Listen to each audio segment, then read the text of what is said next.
Hello guides, WhatsApp, कैसे हैं आप सभी लोग। My name is Sohail Mansuri and you are watching Mansuri classes. So दोस्तों, आज के इस लेक्चर में हम आप लोगों के सामने लेकर आए हैं रिएक्शन मैकेनिज्म, जो कि ऑर्गेनिक केमिस्ट्री का एक इम्पोर्टेंट पार्ट होता है। साथियों, आज हम आप लोगों को रिएक्शन मैकेनिज्म के बारे में सब कुछ बताने जा रहे हैं कि रिएक्शन मैकेनिज्म की क्या कहानी होती है, क्यों हम रिएक्शन मैकेनिज्म को पढ़ते हैं। चलो दोस्तों, बात की जाए रिएक्शन मैकेनिज्म में क्या क्या हम लोग डिस्कस करते हैं। तो रिएक्शन मैकेनिज्म के अंदर हम लोग एरोस को पढ़ते हैं कि एरोस का महत्व क्या होता है। उसके अलावा रिएक्शन मैकेनिज्म के अंदर हम लोग बॉन्ड फ्यूजन पढ़ते हैं। भाई, बॉन्ड किस तरीके से ब्रेक होता है, बॉन्ड ब्रेकिंग हम लोग देखते हैं। बेसिकली आप लोग बोलते हो होमोलाइटिक बॉन्ड क्लीवेज और हेटेरोलाइटिक बॉन्ड क्लीवेज, आप यहाँ से डिस्कस करते हो। फिर हम लोग यहाँ पे डिस्कस करते हैं रिएक्टिव इंटरमीडिएट्स क्या क्या होता है। आप लोगों ने कार्बोकेटाइन पढ़ा होगा, कार्ब एनाइन पढ़ा होगा, रेडिकल्स के बारे में आप लोगों ने बहुत कुछ बातें सीखी होगी, नाइट्रीन के बारे में आपने बहुत कुछ पढ़ा होगा, कार्बिन के बारे में भी आपने बहुत कुछ पढ़ा होगा। फिर हम लोग और भी बातें सीखते हैं, फॉर्मल चार्ज किस तरीके से निकालते हैं। तो देखो, ये आज का लेक्चर बहुत ही अच्छा होने वाला है। तो मैं आप सभी लोगों से गुजारिश करना चाहूंगा कि आप लोग इस लेक्चर को अच्छे से एंजॉय करें और पूरा लेक्चर देखने की कोशिश करें, और हो सके तो ये लेक्चर आप लोग अपने साथियों में, अपने दोस्तों में, सबके साथ में शेयर करें। तो मैं चैप्टर का नाम है भाई रासायनिक अभिक्रियाओं की क्रियाविधि। चैप्टर का नाम है रासायनिक अभिक्रियाओं की क्रियाविधि। देखना भाई साथियों, हम लोग स्टार्ट करते हैं रासायनिक अभिक्रियाओं की क्रियाविधि। देखना, रासायनिक अभिक्रियाओं की क्रियाविधि।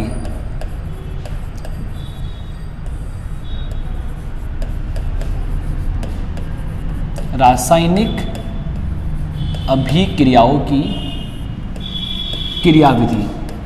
ओके, देखो आज अपना डिजिटल बोर्ड है, स्मार्ट बोर्ड से हम लोग पढ़ाई करेंगे। सो प्लीज़ कुछ लिखने में दिक्कत हो तो आप लोग प्लीज़ कोऑपरेट करना। ओके, हम लोग बात करेंगे mechanism of organic reaction. Mechanism of organic reaction. चलो, ये आपका चैप्टर है। अब देखो, इस चैप्टर की बात की जाए तो साथियों, ये चैप्टर आपको बीएससी में भी पढ़ने को मिलेगा। ये चैप्टर आपने 11th 12th क्लास में पढ़ा होगा। ये चैप्टर नीट वालों को भी पढ़ाया जाता है। ये चैप्टर आईआईटी वालों को भी पढ़ाया जाता है। ये चैप्टर जेट, आईसीएआर सब लोगों को पढ़ाया जाता है। उसके अलावा अगर आप लोग भारी एग्जाम की बात करो, बड़ी एग्जाम की बात करो, नेट CSIR में भी इस चैप्टर का काफ़ी इंपॉर्टेंस होता है। तो बेसिकली हम लोग इस चैप्टर में क्या क्या डील करने जा रहे हैं, वो एक इंपॉर्टेंट कहानी है, एक लजीज कहानी है। तो इसको फील करते हैं, महसूस करते हैं। तो पहला टॉपिक जो हम लोग डील करेंगे रिएक्शन मैकेनिज्म से, वो आपका है कि एरो का क्या महत्व है, तीरों का क्या महत्व है। तीरों का महत्व, ऑर्गेनिक रिएक्शन में तीरों का क्या महत्व है, किस तरीके से एरो को रिप्रेजेंट किया जाता है। सही है। उसके अलावा हम लोग देखेंगे कि कार्बोकेटाइंस कब बनेगा, कार्ब एनाइंस कब बनेगा, किस तरीके से ये एरो घूमते हैं, बहुत सारी बातें होती है। तो जरा आप लोग समझने की कोशिश करें, जरा आप लोग समझने की कोशिश करें किस तरीके से हमारी कहानी चालू होती है। हम लोग स्टार्ट करते हैं साथियों ना। ये देखो, तीरों का महत्व। देखो, ऑर्गेनिक केमिकल रिएक्शन में आप दो टाइप के एरो देखते हो, 2 टाइप्स एरो। ये 2 टाइप्स के एरो, एक तो होता है डबल हुक एरो और एक होता है साथियों सिंगल हुक एरो। एक तो क्या होता है बेटा जी, डबल हुक एरो। देखना जी,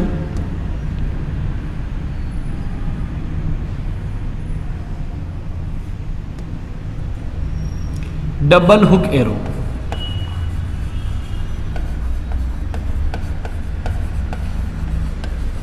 एक होता है सिंगल हुक एरो।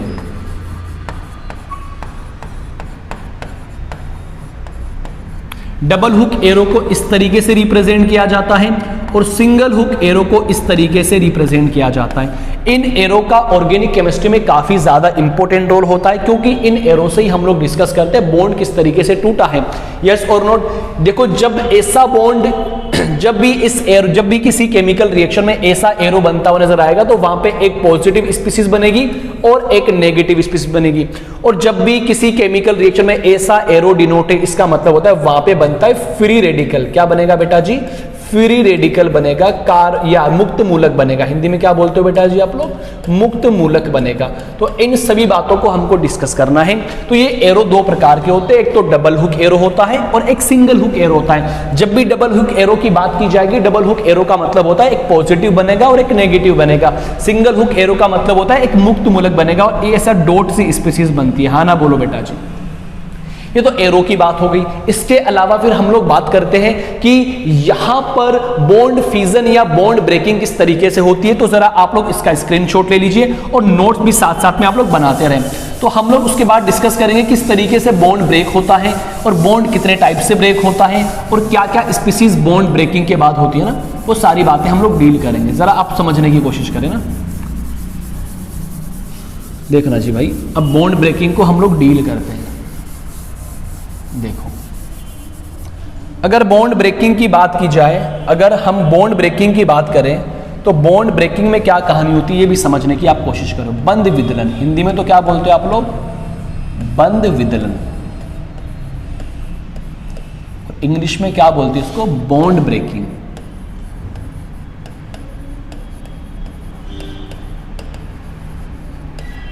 ओके, चलो हम लोग बॉन्ड ब्रेकिंग की बात करते हैं, किस तरीके से बॉन्ड ब्रेक होता है। लेट सपोज साथियों, बॉन्ड ब्रेकिंग दो टाइप का होता है। बॉन्ड ब्रेकिंग बेसिकली दो टाइप का होता है। एक तो होता है आपका homolytic bond cleavage, homolytic bond cleavage, और एक आप लोग डिस्कस करते हो हेटेरोलाइटिक बॉन्ड क्लीवेज।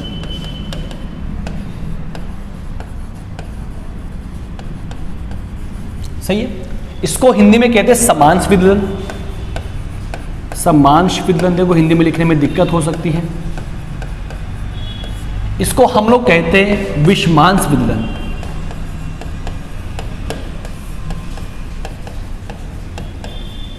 सही है। चलो देखना भाई, देखो समांश का मतलब होता है समान, जब किसी कोवलेंट बॉन्ड में ऐसा विदलन हो, अगर कोई कोवलेंट बॉन्ड इस तरीके से टूटे कि जो बना हुआ बॉन्ड है, जैसे मान लीजिए ये आपका कोई कोवलेंट बॉन्ड बना हुआ है और यहाँ पे कोई एक ए एटम है, इनकी इलेक्ट्रोनेगेटिविटी में डिफरेंस ना हो, अर्थात जो ये बॉन्ड बना हुआ है दो इलेक्ट्रॉन से बना हुआ है, एक कार्बन का है तो एक ए का है। ऐसा बॉन्ड ब्रेकिंग जिसमें बॉन्डेड एटम अपने अपने इलेक्ट्रॉन से लेके चले जाए, मतलब ये कार्बन अपना इलेक्ट्रॉन ले जाए और ये अपना इलेक्ट्रॉन ले जाए। देखो सिंगल हुक एरो बना है और जब भी सिंगल हुक एरो बनता है तो रेडिकल्स जनरेट होते हैं। तो यहाँ पे क्या बनेगा? कार्बन पे एक इलेक्ट्रॉन आएगा प्लस ए पर भी एक इलेक्ट्रॉन आएगा। यस और नॉट? तो आप लोग क्या बोलते हो कि समांश विदलन के पश्चात क्या बनते हैं? फ्री रेडिकल जनरेट होते हैं। फ्री रेडिकल जनरेट होते हैं। सही है।